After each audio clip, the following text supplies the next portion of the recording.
to celebrate Fitchburg's Historic Preservation event. I'm so glad to see such a full room and a wonderful panel of presenters. This is going to be great. We're so happy here in the city of Fitchburg to host this event today. We were one of America's historic, industrial, and commercial centers, being at the forefront of the development of our nation. And May is National Historic Preservation Month. Established by the National Trust of Historic Preservation, this month-long celebration of historic places and resources that enrich our city helps spotlight the efforts of individuals, neighborhood groups, and agencies to protect and preserve these special places. The Fitchburg Historical Commission has partnered with organizations across the city to offer events and highlight Fitchburg's unique architectural character. And the Fitchburg Historic Preservation Month offers events and resources and information to promote Fitchburg's architectural history and celebrate the importance of historic preservation to Fitchburg's urban revitalization, which we'll hear more from our panel of presenters.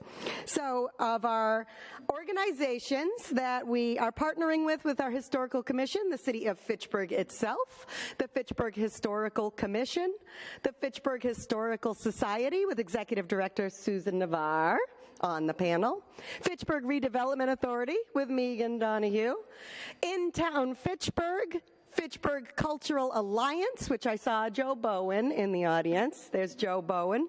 New View Communities with Mark Dohan and the team, and Freedom's Way Hidden Treasures. Thank you for being a part of this. And we dedicate this preservation program to our inspiration, Ellen DiGeronimo.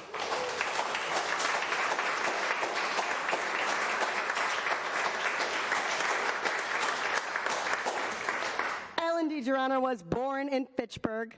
She is a mother of 7. She was a Fitchburg City Councilor for 3 terms from 1972 to 1977. She was the Associate Deputy Commissioner of the Massachusetts Department of Transportation, spearheading the development and construction of I-190, in addition to many other improvements in our region. She was the Executive Director of the Salem Chamber of Commerce and was the Interim Executive Director for the Gardner Chamber of Commerce. She was the Downtown Coordinator for the City of Fitchburg. She is an active member of the Fitchburg Cultural Alliance, sponsoring many artist paintings focusing on downtown Fitchburg. Advocate and leading committee member of the preservation of Fitchburg's historic Crocker Field and its nomination into the National Register of Historic Places, an active member of the Fitchburg Historical Society, a current member of the Fitchburg Historical Commission, a total inspiration for this program, and always a champion for the city of Fitchburg and historic preservation. Thank you.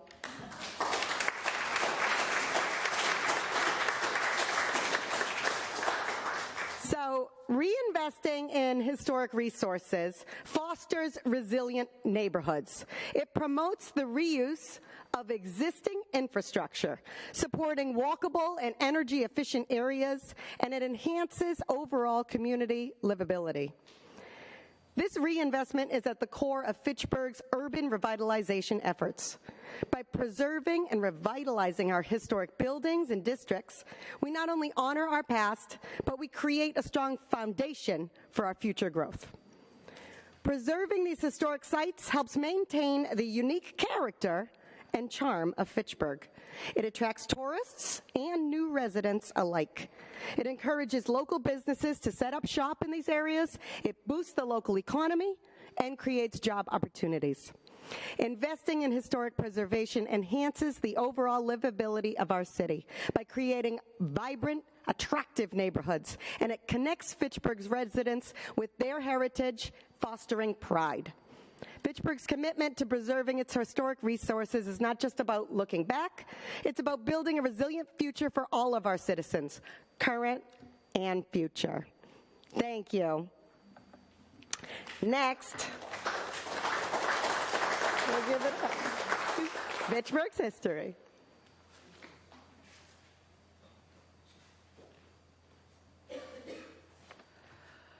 Hi, everyone. I'm Susan Navarre. I'm the Executive Director at the Fitchburg Historical Society, and I've been asked to do a history of Fitchburg, which I'm going to do at a breakneck pace, about 2 minutes.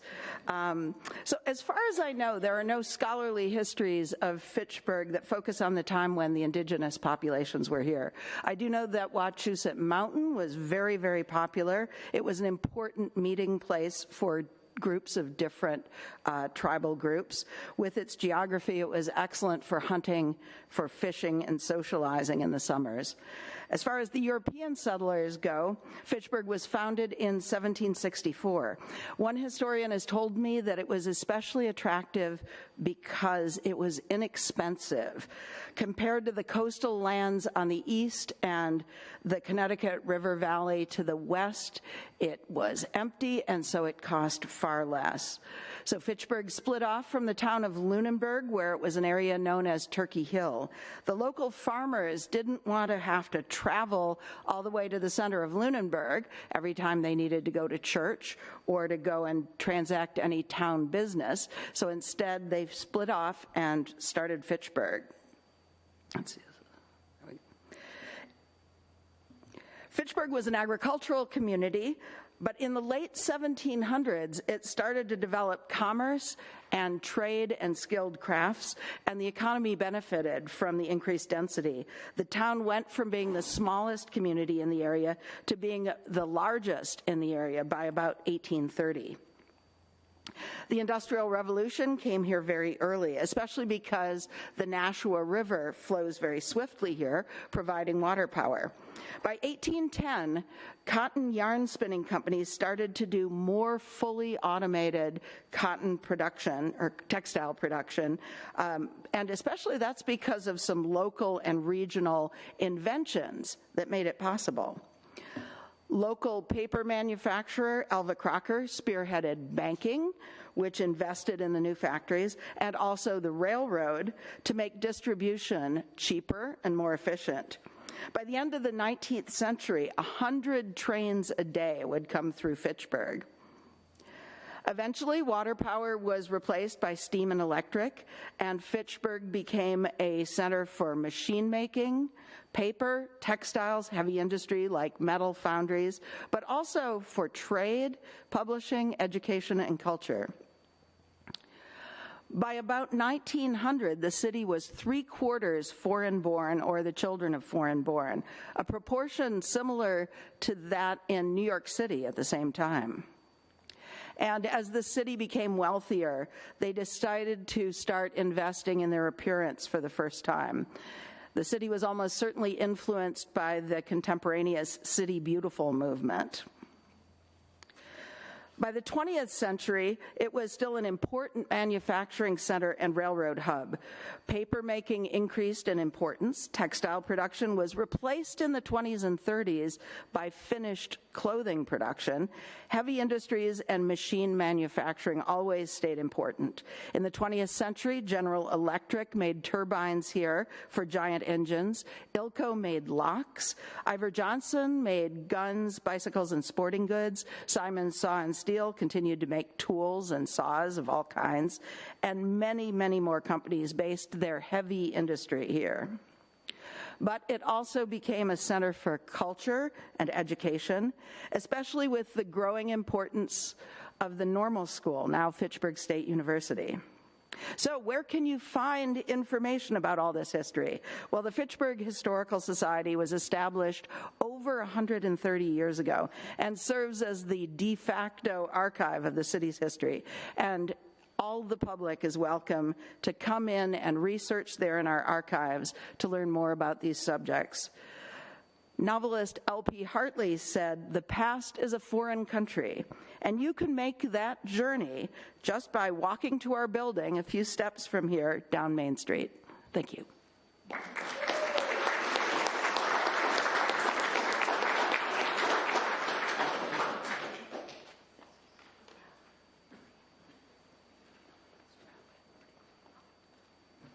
Good afternoon, everyone. I'm Elizabeth Murphy, the Executive Director of Community Development and Planning for the City of Fitchburg. And I'm going to talk a little bit today about historic preservation and housing. So I wanted to start with a quote from Preservation, Massachusetts.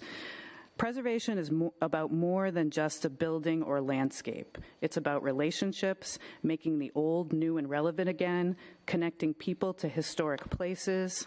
It's about recycling, upcycling, sustainability, breathing life back into our community centers and neighborhoods, and activating, I'm sorry.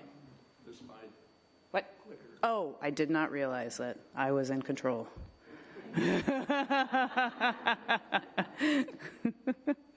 All right, here we go.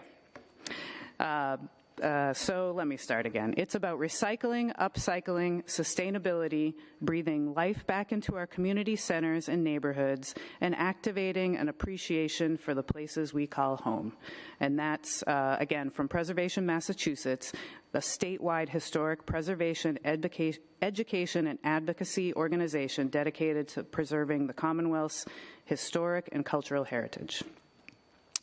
So, historic preservation can be a tool to preserve, enhance, and create housing. Historically, preserved housing can be an important part of enhancing and revitalizing neighborhoods and removing blight. Areas with numerous historic properties can become part of a local, state, or a federal historic district, or designated individually as historic properties. This allows those properties to access state and local tax credits that can assist with the redevelopment. It's a tool really for large-scale development. It's not necessarily a tool for a single-family home, unless you might have a tax obligation that you need to address. State and federal historic designations give access to these incentives. They do not limit your ability to do work on your property. I think that sometimes can be a common misconception. If a property is designated historic, it doesn't mean you have to get permission to repaint your house. It just means that you now have access to these potential tools. To receive the tax credits, properties must follow the Secretary of the Interior's design standards, and that's a pretty high standard. So it does mean at the end of the day, the properties are going to look like they used to look, at least on the outside. So there are development resources out there to assist folks. Resources to assist homeowners and landlords, they really change from time to time. If you'd like to explore preserving your property, the first thing you might want to do is start by connecting to the Fitchburg Historical Commission. They can be a resource for you and direct you to other resources. A city resource guide is available to help you navigate these potential opportunities. It's through the Community Development and Planning Office. We do have copies of our new development guide sitting right on the table over there. You're welcome to take a copy.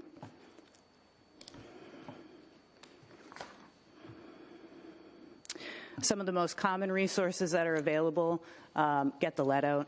So Get the Lead Out can assist you with removing lead paint, which, you know, if you have an old house that has never had lead paint removal done, it could have some. You have to make sure that you address that appropriately, that you don't just start scraping paint without knowing what you have. Homeowners, they can get a 0% interest potentially deferred in a loan to remove their lead paint. This can be an asset to just make the exterior or interior of your home improved without having to pay big dollars yourself. I mean, it is a loan. You do have to pay it back when you sell your house. Of course, there's always equity loans through your own local bank, whoever you bank with. HUD 2OK loans are another option where you can take out a loan that would potentially buy a home, but also fix it up at the same time. And, of course, there's the historic tax credits. Let's see. So large-scale preservation, that's really when we're creating new housing. A great tool for new housing developments, which is desperately needed right now across the state. This really, the tools that are out there encourage adaptive reuse of buildings. Often these might be former factories, mills, properties that didn't used to be homes, but could potentially become homes. Often the properties will need to be permitted through the planning board. The types of development that's used would use state and federal historic tax credits as a source, but probably other sources as well. And just the next few slides are examples of properties. So this property right here is 470 Main Street. It's an early adopter of upper floor housing in our downtown. So that's 31 units of mixed income housing. There's commercial on the first floor. It used state and federal tax credits and new market tax credits. Correct me if I'm wrong, Mark. Okay. Next, we have Morin Square apartments. So that's down at the other end of Main Street. That's 10 Main Street. So this was a historic rehab of the Harper Furniture Building and an old fire station. New construction between the two of them, and you see that they actually did a pretty good job of making that new construction fit with the existing buildings. It's 44 units of mixed income housing with commercial on the first floor of the Harper Building, or the old Harper Building, and you can see that they preserve the stairwell inside, and they also, it's not shown in this picture, but they preserved the fire pole. I don't know if you can slide down it, but it's there. So the next property is the Yarnworks Apartments. That's at 1428 Main Street. It's right behind River Street. That was historic renovation of the Knockegg Yarn Mill building. 96 units, mixed income housing. They used state and federal tax credits. They also used affordable housing funds and some private financing. And similarly, just down the road on River Street is Riverside Commons. That's 245 River Street. It was also a historic rehab. They didn't use any historic tax credits. It's all private financing. They have 3 commercial tenants and 186 units of housing in 2 phases. And currently under construction, B.F. Brown conversion to Fitchburg Arts Community. We're very excited about this. This historic rehab is B.F. Brown, the Fitchburg Stables, the Annex Building. It has many, many funding sources, but historic tax credits is one of them. It'll be 68 units of mixed income artist preference housing and is currently under construction. I think January 2024 is when it should be done. And that's it. Thank you very much.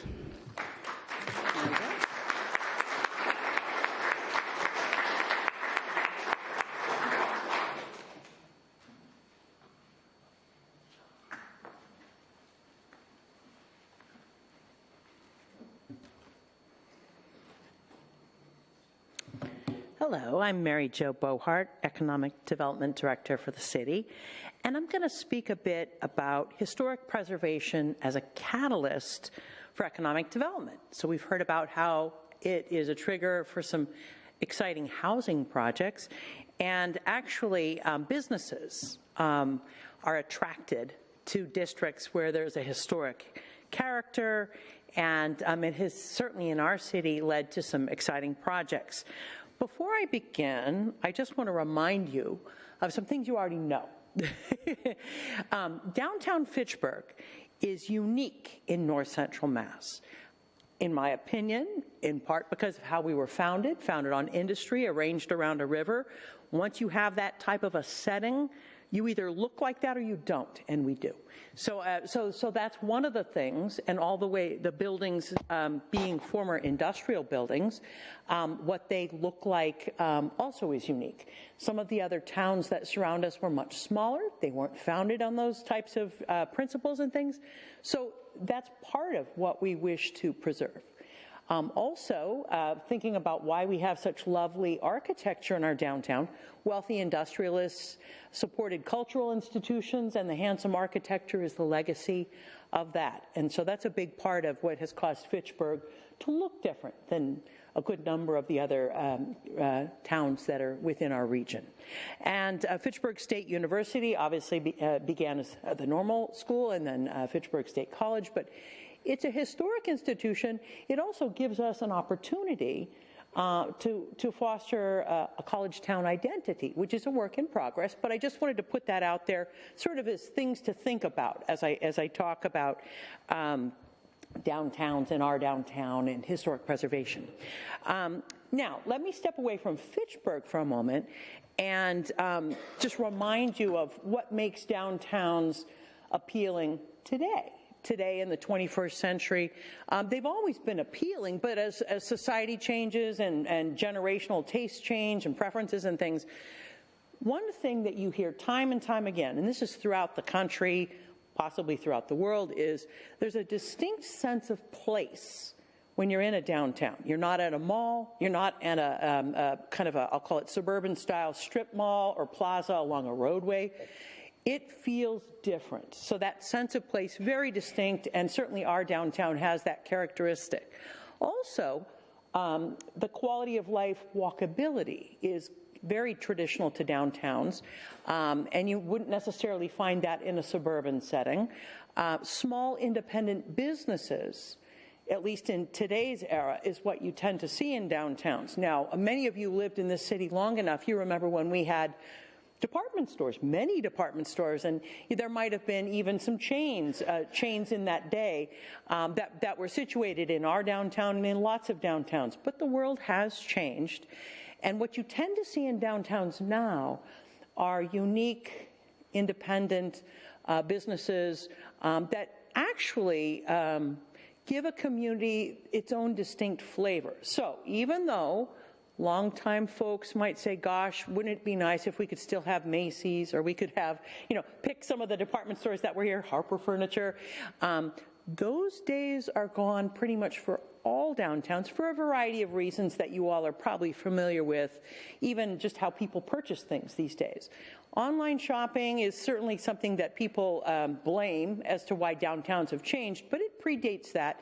Good news is that the experience people have when they're interacting with small businesses, merchants, service providers, and also restaurants and dining and nightlife, those things can be had in downtowns, and they are now emerging in our downtown. So quality of life walkability, small independent businesses. Downtowns tend to be the districts where special events and festivals and that type of programming occur. You don't tend to see that at a mall or along a strip plaza on a highway or something like that. It's in a downtown. And then last but not least, good public transportation options. If you're lucky, and we are, you have that in your downtown. Not all downtowns have that. We do. So I just wanted to remind you, in today's thinking, what keeps downtowns appealing. Some of these things may not have come up decades ago, but these are certainly the types of things that downtowns either hope to have, or if you're lucky, have. And so Fitchburg's downtown, we're very fortunate that those types of elements are already present. Regarding the small independent shops that gravitate to downtowns, and this is something we're seeing currently, I'm often on the front lines when a small business is thinking of coming to Fitchburg, and I often ask them right away, do you know the city pretty well? How familiar are you with the different commercial areas? And I start to talk them through the landscape of John Fitch Highway versus Park Hill Plaza versus West Fitchburg, and they, no, I only want the downtown. And so it's kind of nice that I'm hearing that time and time again now. What it says to me is, small independent business operators recognize those characteristics that we were just talking about, these right here, and they recognize that's where they want to locate their business. They want to capitalize on all those elements which can only be found in a historic downtown. And so here's just a couple of examples, but there are many more also I could have listed, whether it's the Boulder Art Gallery up at the Upper Common, 960 Main Street, the Brake Bike Shop also right up in that area, and we have a variety of others. Sometimes it's a retailer, sometimes it's a service provider, and more we're seeing a lot of dining type businesses or even recreation type businesses in the downtown, small, independently run and independently owned. So that's actually very exciting. It makes you feel when you're in downtown Fitchburg, you know where you are. It's our local flavor, if you will. You're not somewhere else, you're here because of those small hometown businesses. Another thing that we're starting to see, and it's very positive, is, and it's a slow process because it's building by building and block by block. But we're seeing the repurposing of historic buildings for what is often called mixed use. And that's kind of an urban planning term, but what it really means is commercial on the ground level and residential in the upper story. And as many of you know, we had a lot of office space in our upper stories back to when the Superior Courthouse was still active. There were a lot of attorneys with their offices in the downtown. And then we went through a period after that courthouse consolidated in Worcester of a lot of vacant space in those upper stories. But now that there's quite a movement, quite a trend of people wanting to have an in-town living experience, upper stories are very well positioned to become residential, and we've seen examples of that. This particular building, I'm going to call it the old Hub International Insurance, but many of you long-timers know it even before it was that. So this is 759, 769 Main, which a couple of years ago was very successfully renovated completely so that it has residential apartments in the upper 2 stories, and then 2 commercial storefronts on the ground level. Very handsome, nicely done, and as the apartments came to market, they leased up quickly. As the spaces were prepared, kind of, we call it white box, sort of all ready to go, they also leased up kind of quickly. So this is just one example. It's not a huge building, kind of moderate in size, but it's a great example of the kind of transformation that is rooted in preserving a historic building. Another thing that I've noticed is that the notion, we often call it pride in place, being very proud of the downtown, of the community, and so on. It can actually be kind of contagious. And what I mean by that is, as people do various renovations, they really get quite inspired and enthusiastic. On your left, you see 805 Main, and many of you know it well. This was fully renovated residential in the upper stories and commercial on the ground level. The ground level currently is Rise and Grind Cafe, very popular, and the upper story residential apartments leased up very quickly once they were completed and brought to market. The reason I wanted you to see this image is because just recently, the building owner put an additional sign on the building, and it references the historic name of the building, and it was done kind of back to this notion of pride in place. The city didn't ask them to do it. We didn't fund it. They did it because they're very proud of what they've created and also of Fitchburg's history. So that's kind of a nice example. The other one on the right, and actually the gentleman who did it, or the couple who did it, is sitting right here in this room, the Capadaglis, but this is on the Upper Common. This is 938 Main. Many of you knew it as a gas station, lemon yellow in color and so on, and certainly not something we would, a historic building we'd seek to preserve.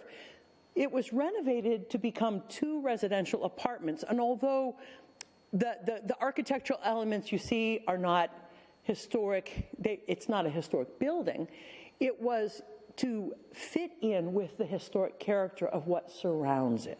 So I would use that as another example of pride in place, because what a tremendous upgrade. And now the other historic buildings that surround it, it no longer has a lemon yellow gas station. It has a very handsome building that is very respectful of that part of the Upper Common and so on. So sometimes renovation it may not involve a historic building, but that notion of pride in place is something that's great to see.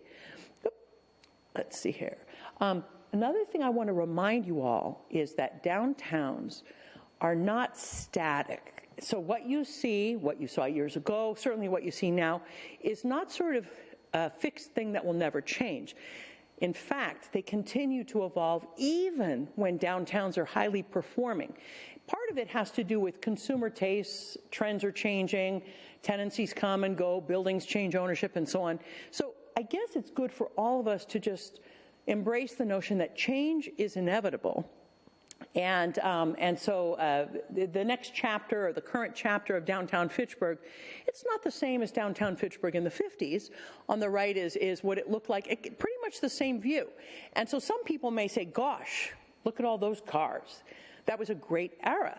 And that was sort of the height of the car culture in America in the 50s and the 60s. And so seeing a lot of cars, barreling through a downtown, I guess that would have been a measure of success.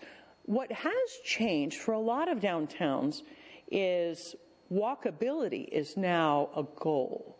And so when you have a dining cluster, highly walkable, that kind of thing, that tends to be valued more than whether or not you can have a bunch of cars going back and forth as fast as possible. So I'm not suggesting that it's better now than it was in the 50s or vice versa. It's more reinforcing the notion that change is inevitable. So one last image I wanted to, actually I think I have two more. Creative reuse of landmark buildings can represent a new chapter for Fitchburg. And here are two buildings that many of you know very well. On the left, you have the old Fitchburg Gas and Light building, very historic, 655 Main. And as most of you know, Dario's on Main is now a very prominent restaurant, quite successful on the ground level. And on the upper story are 3 loft-style apartment rentals. And so it's a very handsome reuse of what was once a utility company's offices. And on the right, you have the historic Summer Street Fire Station. It used to go by the address of 1 Summer Street, but in the project which we call Moran Square Apartments, it was preserved and incorporated into an overall project that Liz Murphy just spoke of. So the Moran Square Apartments project had 2 historic preservation, historically preserved buildings, this one and then the Harper Furniture on either side, and the new construction in between. What's great, though, is it reminds us that preservation might be a building all by itself, or it may be incorporated into something else that might even involve some new construction. But that's good, too. So here, this developer decided they could have demolished that little firehouse, but they decided to preserve it. And when they did their overall project, some of the residential units are actually within the firehouse, and some are in the new section, and some are in the Harper Furniture section. So that's a great example that preservation can come in many forms. And last but not least, I think I hit that too many times. Let me see if I can go back. Oops. Oh, shoot. It kind of advanced way far. I'm giving you a sneak peek of what lies ahead. Sorry about that. Don't look at these. Don't look. There we are. Okay, last one for me. There are many what I call historic gems still awaiting preservation or still awaiting reuse. And I bet you all have a favorite that you're hoping, you can't wait to see what that's going to turn into. These are just a couple. The one on the left is the former Northern Worcester County Superior Courthouse. It's addressed at 84 Elm Street. It's currently owned by the Commonwealth. They call it the Division of Capital Assets Management and Maintenance, or DCAM. But the city has been working very closely with DCAM, and the goal will be, it will be put out for requests for proposals.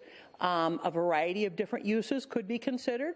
Possibly a hotel, possibly housing, possibly who knows. And it will be conveyed from the state to the city to the buyer in a kind of a one fell swoop kind of thing. So stay tuned on that. But it's a really beautiful, handsome building on Monument Square, and so that's a real gem. And preservation of that building is a big part of what the Commonwealth will require. So rest assured, don't worry about that one. It's more a matter of what might it turn into, and we'll just have to wait and see as that RFP process progresses. The other building on the right you all know, and that's 533 Main. Historically, it was a YMCA building. It actually, many of you have seen the photo or postcards of what it was like. It actually had a couple more stories on it and some very dramatic spires or kind of a pointy cornice on there and so on. Those are gone, but it is a beautiful building, and it arguably is one that also awaits being preserved and repurposed. Most likely, it would be a mixed-use type of a repurposing, where residential would be in upper stories and commercial on the ground level. So we'll just have to stay tuned with regards to that one. And so I'm going to wrap up my talk, but I hope that I hope it was interesting. And one last thing is we have a few article copies, but if you all are interested, this is something that I found recently in getting ready for this event. And it says millennials. This was put together by it was a recent study that was done just a few years ago by the National Trust for Historic Preservation, together with American Express. And you might think, why them? Because they care about small businesses. They have Small Business Saturday and so on. And basically what it says, the headline is, millennials prefer revitalized historic areas, not malls. Now, it doesn't mean every single millennial, but what it is saying is that many generations have been fond of downtowns. It's very encouraging to hear that the generation we call millennials also is very fond of living, recreating, and so on in downtowns too. So I just want to leave you with that. If you're interested in that article, I think we have them over on the table. Thank you very much.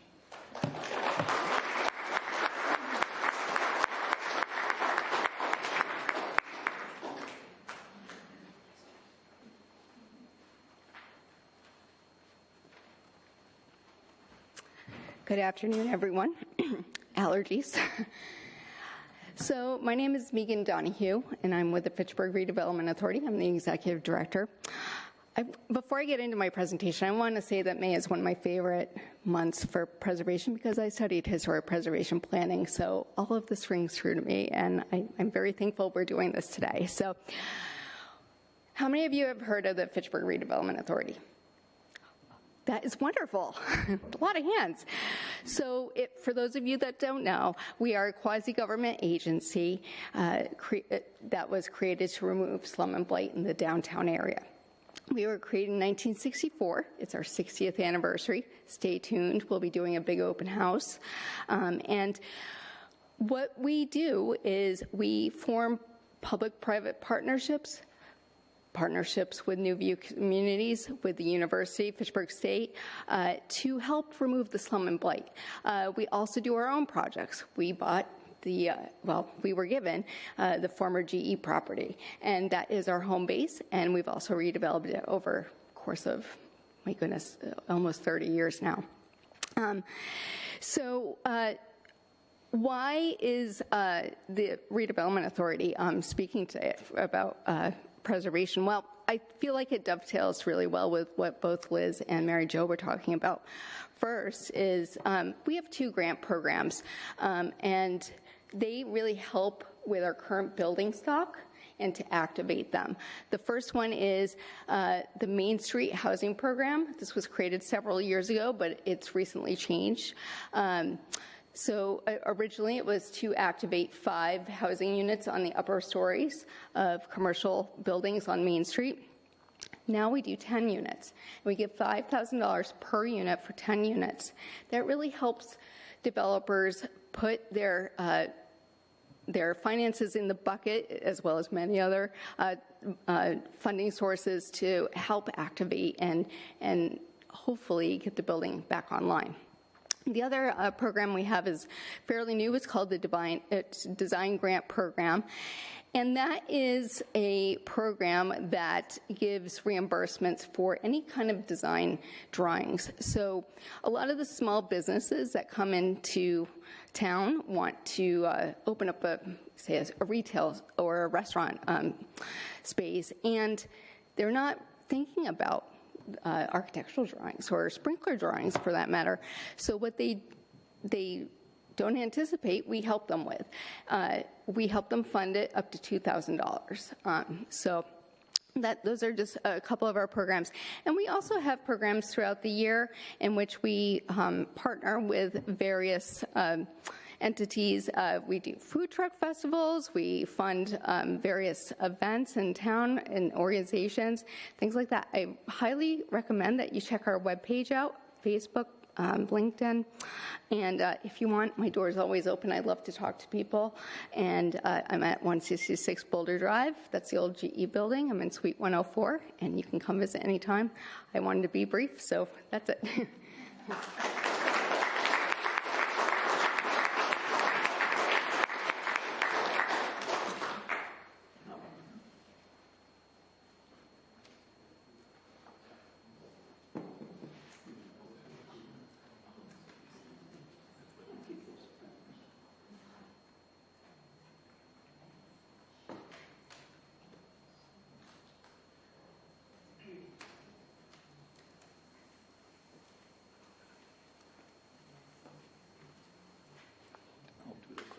Thank you.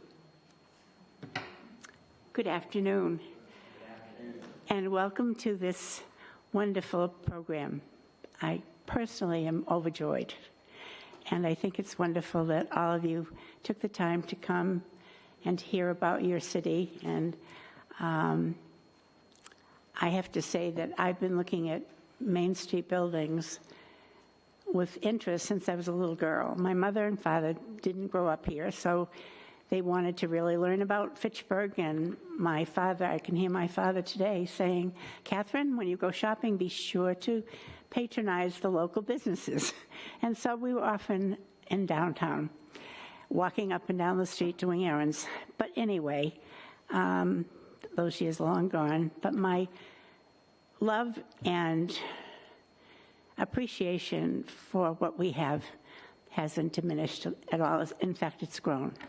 So I want to thank our chairman, Keith Chenot, who is the chairman of the Fitchburg Historical Commission.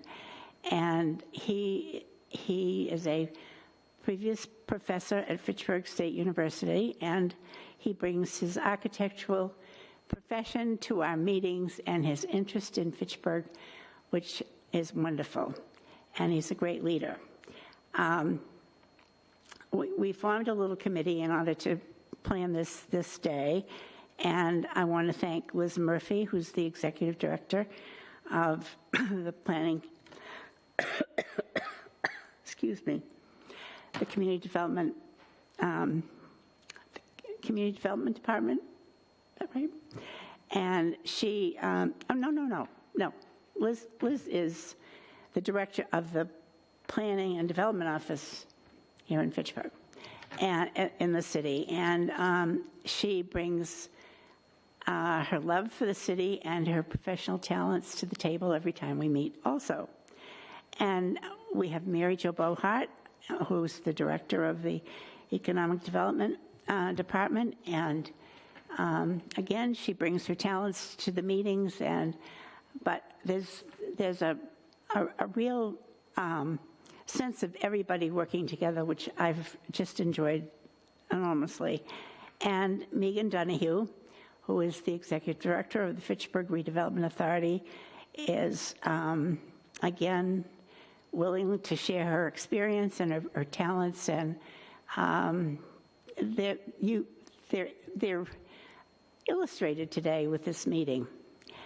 And so I'm delighted to have the opportunity to thank them. Just find my place.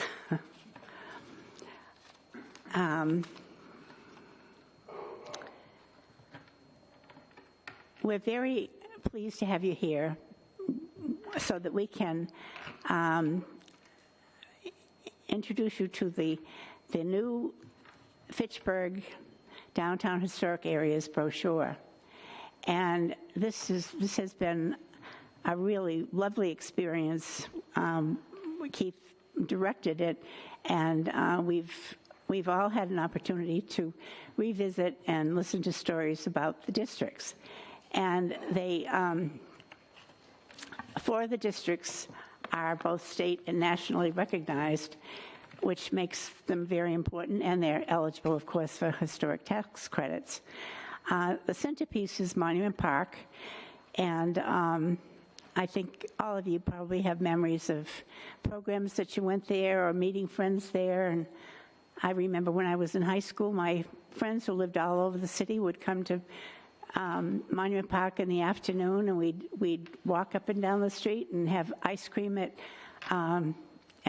I can't think of the name of the ice cream shop that was just a few stores away, but it was really, it was delightful. And so as I got older, I began to discover other things. And of course, the Crocker Field Historic District is near and dear to my heart.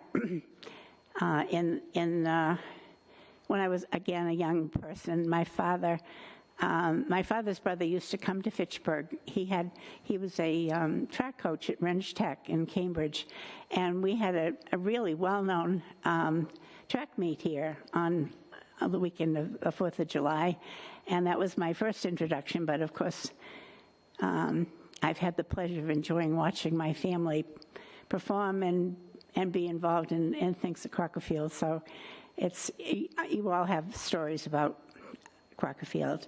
Well, later on, I discovered a man by the name of Henry M. Francis, and he is Fitchburg's leading architect. And buildings that I had admired for years and years and years, never knowing anything about them particularly, were designed by this wonderful man. And it's just a joy to know that we have this distinctive history.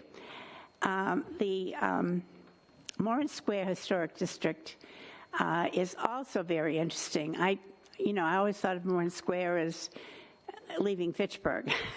That's the way you go to Lunenburg or Summer Street to Leominster. But Morin Square is just filled with wonderful stories and history. And I'll just leave you with one. Now, many of you probably graduated from B.F. Brown Junior High School. And now, through the generosity and leadership of Mark Dohan, B.F. Brown and the Academy Street School and the wonderful stable are going to be repurposed into housing, and people will enjoy the repurposing of this wonderful building. But I think that it's an opportunity to, again, talk about the history and help people who went to school there to rather think, well, this really was a wonderful place, and to I think renew their pride. I think Mary Jo used that word, but it's interesting because I have talked to classmates and they're quite excited. And then we have the Academy Street Historic District. It's in the process of becoming approved as a National Historic District.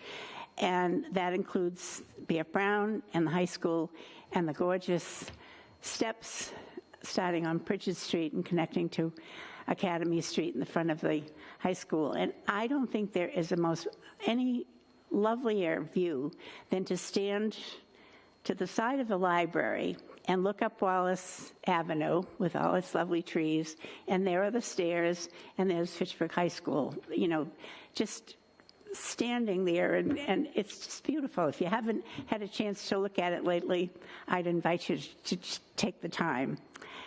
And then, of course, we have the Upper Common with the little boy. And all of us can remember activities that have been held there and ceremonies.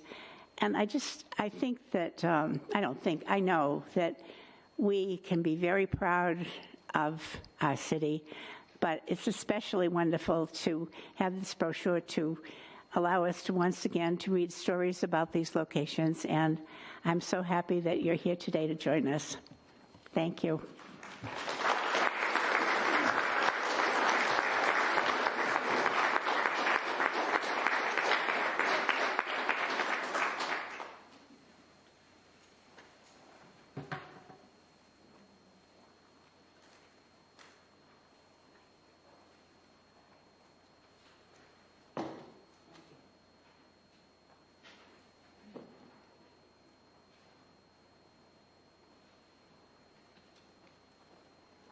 Okay, everyone, here's the fun part.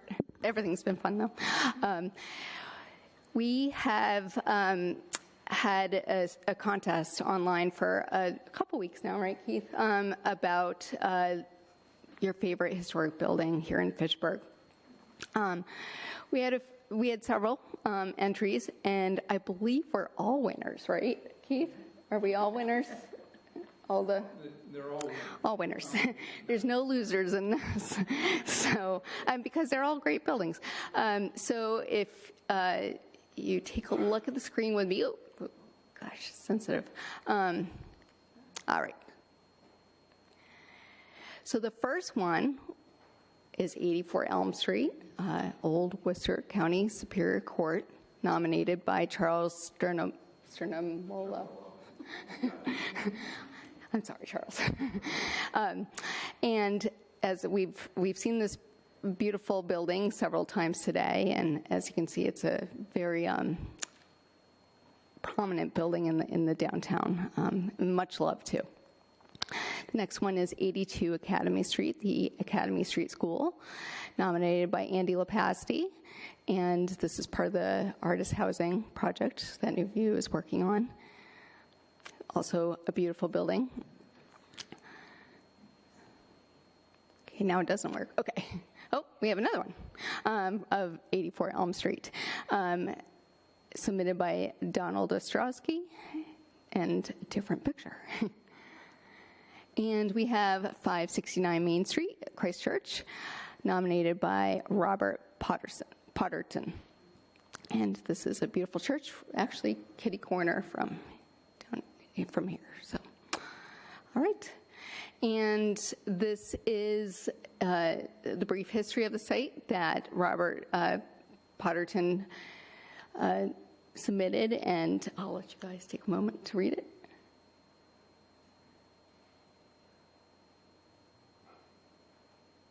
Okay.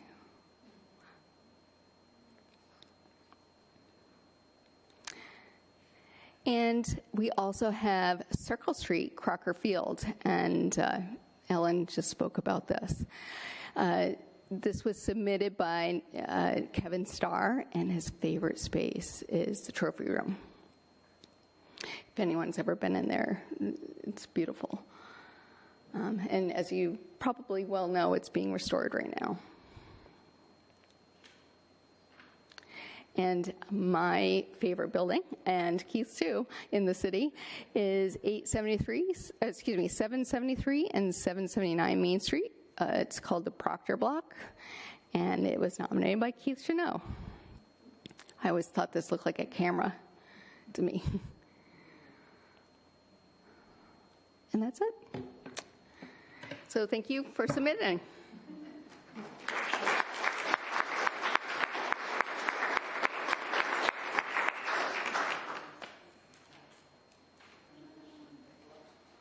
Thank you, Megan. I'm Keith Chenot, a member of the Fitchburg Historical Commission. And just kind of a reminder about things in the past, and we can't save all of our buildings, but when we think about some of the things that have happened in the past, and why did we do that? When we look at our buildings that we have now, it gives us second thought. Can we reuse these in other ways? And so just some examples of the past that, thanks to images from the Historical Society, and I think we've all seen the depot. This was also designed by H.M. Francis, and it was right down where the train station is now, and kind of where Boulder Drive and where that gas station is now, well-used gas station. This was about right where the tower and the platform of it was. And as Susan had said, at one time there were over 100 trains per day kind of going through the city. And this was certainly an active piece. And we look at other communities that have saved their train stations, and we say, maybe this could have been done. So as we look at buildings that we have in the city now, we want to kind of keep it in mind, and what are the alternatives to replacing some of the heritage that our great city has. Another building back in the 1970s that was removed was the Wallace Sentinel building. We have a new Sentinel building in its place that has, I think they've moved their presses somewhere else at this point. But this was progress at the time. This was a Wallace building, the same Wallace that had contributed the money or helped to fund the church next door, the grand brownstone Richardsonian style of Romanesque architecture beside it. So you see a lot of similar materials in the brownstone and brick that was used. So kind of looking at this and saying, could there have been alternatives, maybe adding on to the rear, saving much of the building, repurposing it, supposedly because, the printing presses needed larger spaces and things. So progress. And sometimes progress is good. sometimes we need to kind of think of alternative ways of doing it also. In our upper common area, kind of on the right side where our federal building and the post office is now, you can see in the aerial photograph in the upper left, there were two large late 19th century homes that were later converted to other uses. Through the 20th century, the building on the left was converted to the Lucy Helen Maternity Hospital that was active for many, many years, and was the building to the right of it, the Arthur Lowe residence, which is in the bottom right picture, obviously a grand structure there also.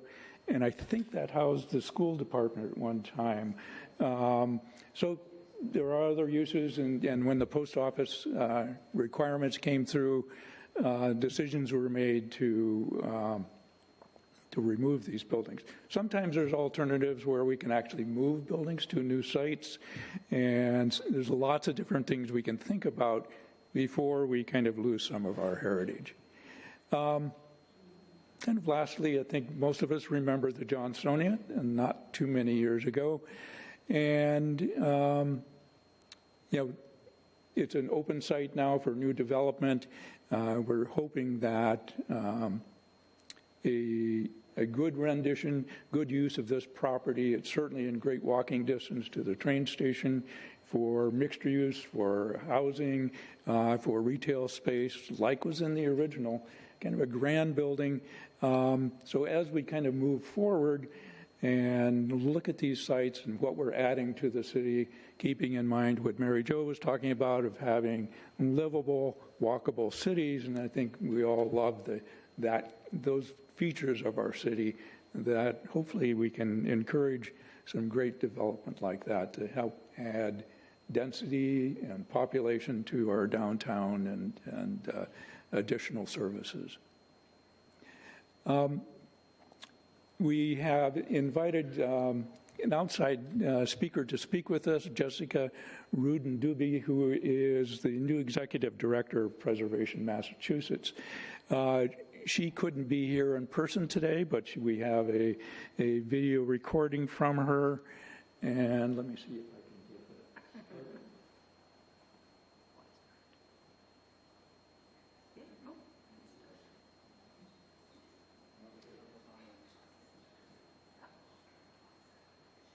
Historic preservation initiatives.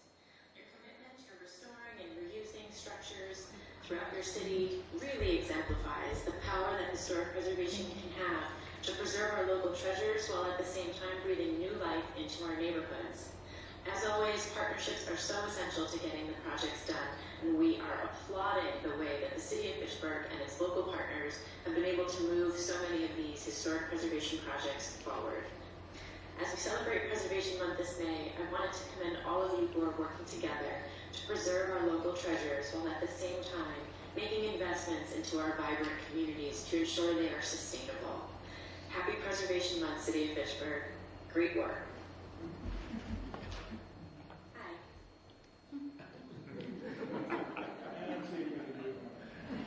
My technology, I'm learning all the time, so we didn't get that in the audio.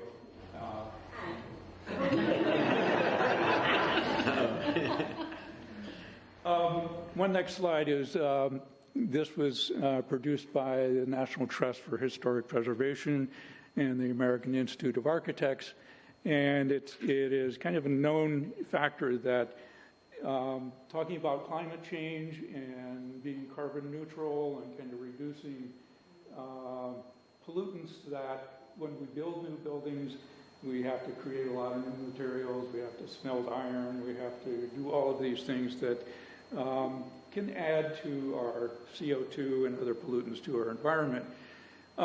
And building reuse is a proven climate and economic strategy. The greenest buildings are buildings that already exist.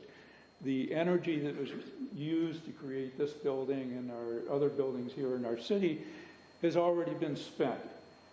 By tearing it down, we're just taking that embodied energy that was in those buildings and moving it to the landfill. and requiring new energy to create all those materials all over again for new buildings. So as a strategy for, particularly in the near future, and to kind of work on these pieces, thinking about reusing existing buildings instead of building new is certainly a strong strategy in this process.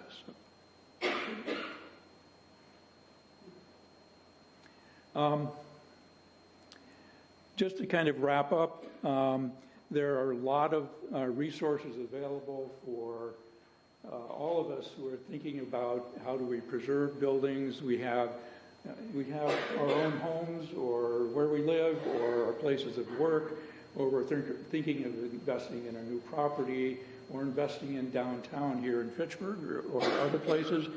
And we have lots of resources available.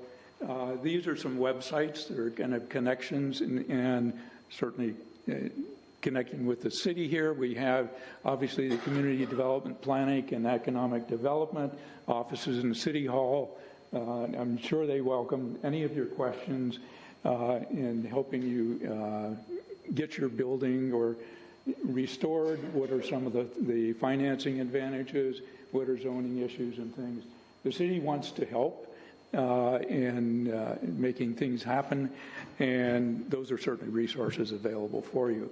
I believe the community guide information for resources available is also going to be posted on your website, the community development website. So those are available by just going on to the city's website and working your way through it also. Just stopping by and asking questions is good too. Next, the Historical Commission. I think one of our other members here besides Ellen, I think Charles is here. Is he still here? There we are. Lost you. So if we can help in any way, feel free to contact us. Our website, and being able to email our members and ask questions. We meet once a month over in City Hall, and our agendas are posted. We welcome anyone interested to be involved. We have a couple of openings also in the commission, so anyone that would be interested in joining us, that'd be great. Another city asset is the public library. They have lots of archival pieces and certainly texts and resources available also about general preservation and the city itself.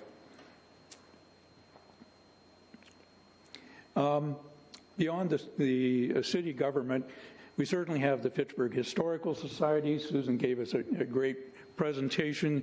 They're the unofficial archive of our volunteer, and we're all, I'm sure many of you are members of this historical society also and supporting it. Certainly, they have a wealth of information, as Susan shared some of their early images, and they're right across the street in a great preserved, the Phoenix building. Next is the State Historic Survey Database. There are probably several hundred, maybe 500 to 1,000 properties in Fitchburg that have been surveyed for their historical significance. Individual properties, areas that have been surveyed since the 1970s onwards, lots and lots of work. This database is kept by the Massachusetts Historical Commission, and it's accessible, extremely accessible to anybody who wants to go to it. You basically just Google Macris lists, or you can see the website there. But just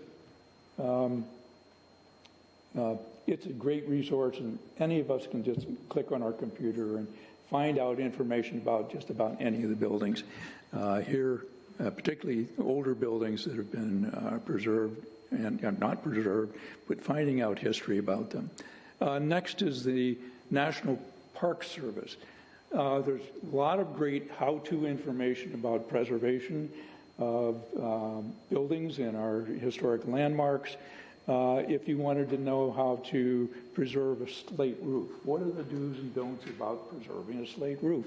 Here are well-researched articles open to the public, very easy access to how do I, if I have an older building, if I have some old wrought iron, I have brickwork that needs repointing, kind of depending on the era when it was done, what type of mortar was used. And by using modern day mortar, we might actually be weakening the building and causing it to fall apart instead of using similar materials that were used originally. So a great resource. Again, it's called Preservation Briefs. If you just put that in a Google search, you'll come up with the National Park Service. So any questions, and there are over, I don't know, there's 40 or 50 different articles of various different building systems and materials that have been vetted and looked at kind of ever since Williamsburg was kind of first started back in the 1930s or something, when the Park Service really started getting involved with preserving our national and local assets. So this is a great resource. Also to find people to help you, contractors, specialists, architectural historians, masons, cabinet makers, people that are replacing or repairing old single pane windows with giving them brand new life again. The Massachusetts, Preservation Massachusetts, who we heard from Jessica speaking, they have a list of preservation directory, and there are many, many categories in here of hundreds of different resources and contact information for all these specialists for doing, knowing how to do the things instead of calling up somebody that's never done it before and they're kind of experimenting on it. So another great directory piece here. This is just an example of the MACRIS, of the state surveyed historical assets. By clicking on the MACRIS Maps application, this happens to be zooming in on downtown Fitchburg. All of these dots represent, just in the downtown area, represents buildings that have multi-page inventory of when the building was built, who maybe owned it, what the style of the building is, kind of all of this great information that was done by a lot of our predecessors. They're constantly being updated as Mark is working with his projects for the B.F. Brown project. Their consultants consulted these directories to find information about the academy and the stable building. I think all that information is for all of us to see and very accessible by just clicking on the dot, and it'll open it up for us. So that kind of wraps it up. We've gone a little bit more than an hour. We thank you for your patience. And thank you for attending. We can open it up for questions if anybody has questions for any of our panelists here. Any questions? Well, thank you. We appreciate you coming. Make sure you have a copy of the brochure. We're hoping to get these available in brochure racks in City Hall, the library, the Chamber of Commerce, obviously the Historical Society. So spread the word. Let's think about preservation, and thank you for coming.